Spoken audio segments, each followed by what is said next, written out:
अस्सलाम वालेकुम friends, welcome to my channel world reviewer. तो आज हम एक और न्यू टॉपिक के साथ हाजिर हुए हैं, काइबोर रेट के साथ। जैसे आपको पता होगा कि पाकिस्तान में हर साल जो है एक मीटिंग होती है स्टेट बैंक की, जिसमें मॉनेटरी पॉलिसी डिस्कस होती है। उस मॉनेटरी पॉलिसी के बाद ये डिसाइड होता है कि जो इंटरेस्ट रेट है, काइबोर रेट है, वो ऊपर जाएगा नीचे जाएगा। अभी जैसे कि आपको पता होगा महंगाई बहुत ज़्यादा हो गई है, तो 10.5% जो इंटरेस्ट रेट था वो 11.5% हो गया है। तो 10.5% से 11.5 1.00% तकरीबन जो है 100 पॉइंट्स इसको कहा जाता है, वो तकरीबन बढ़ गया है। इसका मकसद ये है कि महंगाई की जो बढ़ने की रफ्तार है वो बढ़ी है, इसलिए इंटरेस्ट रेट इन्होंने बढ़ा दिए हैं। अब इंटरेस्ट रेट्स का अफेक्ट जो पड़ेगा वो सबसे पहले पड़ेगा वो कि आपको जो लोन्स है बिजनेसमैन को, वो लोन्स महंगे रेट्स में मिलेंगे। और इसके साथ ही जितने भी जो लोग हैं उन्होंने हाउस लोन लिया हुआ हो या कोई बिजनेस लोन लिया हुआ हो, उनको जो पेमेंट्स जो है 1% मजीद उनकी इंक्रीज हो जाएंगी। मैं एग्जांपल इसकी देता हूँ, अगर कोई 30,000 पे अभी जो है इंस्टॉलमेंट अपनी वापस कर रहा है, तो वो 33 to 34,000 हो जाएगी, क्योंकि मार्कअप रेट 1% बढ़ जाएगा।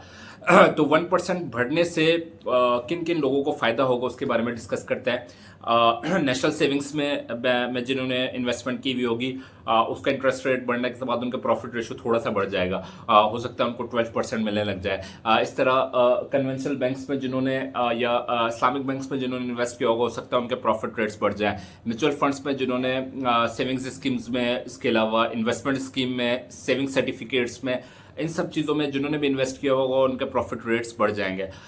इसको बढ़ाने की वजह यह थी कि महंगाई बढ़ने की रफ्तार बहुत ज़्यादा बढ़ गई है, और जैसे ही महंगाई बढ़ती है तो एक आईएमएफ की तरफ से भी एक प्रेशर आता है कि आपने अपने इंटरेस्ट रेट्स इंक्रीज करना है। इंटरेस्ट रेट्स इंक्रीज करने का बहुत सारे लोन्स देने वाली कंपनीज को भी फायदा होता है। इंटरनेशनली कोई आपको लोन दे रहा है तो वो आपका काइबोर रेट दिखता है कि अभी 11.5% चल रहा है, जैसे कि इंडिया, बांग्लादेश, इन मुल्कों में 5 से 7% रहता है, जापान में 2 से 3% रहता है, और 4% मैक्सिमम।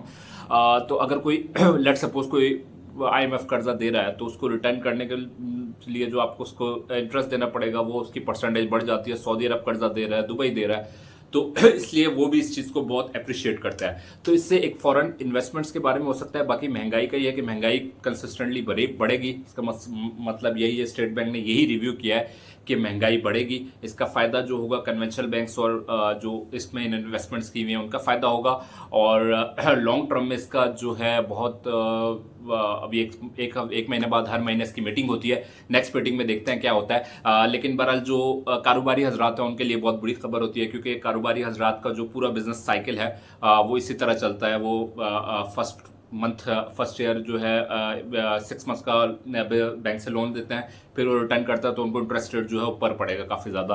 तो एक जो इकोनॉमिक एक्टिविटीज़ हैं वो रुक जाती है काफ़ी हद तक। तो इसका कुछ लोगों को फ़ायदा होगा, कुछ लोगों का नुकसान होगा। और फॉरेन जो इन्वेस्टर्स हैं उनके लिए कुछ एक अच्छी चीज़ होती है कि वो इन्वेस्टमेंट कर लेते हैं। वो तो वैसे भी रैंडम इन्वेस्टमेंट्स कर रहे होता है कि उनको रिटर्न के लिए।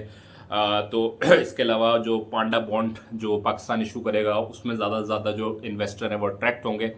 तो बहरहाल इसके काफ़ी हद तक इफेक्ट आएंगे। तो आपको इसको इफेक्ट से बचने के लिए अपने इन्वेस्टमेंट्स को उसी तरह मैनेज करना पड़ेगा।